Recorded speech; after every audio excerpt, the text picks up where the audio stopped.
Hello guys, let me introduce myself to you. My name is Jauharitun. In here, I will tell about chicken feeding procedure. Okay, let's go. Chicken are aves or birds that breathe with lungs, have a beak and have two legs, whose function is to stretch the ground in order to find food. Chicken is a type of bird that will be used for meat, egg, and feather. Okay, first of all, we prepare the ingredients.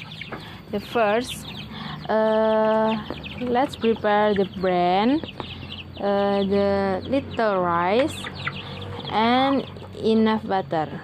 Enough, and then add the rice. Mix all ingredients.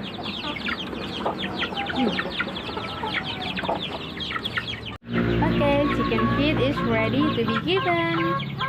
We give little by little to the chicken feed.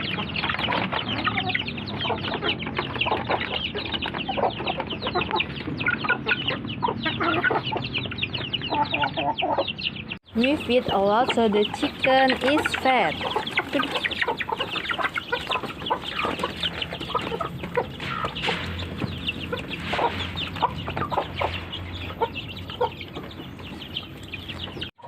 Finish. Okay, see you guys. Have a nice day. Bye bye.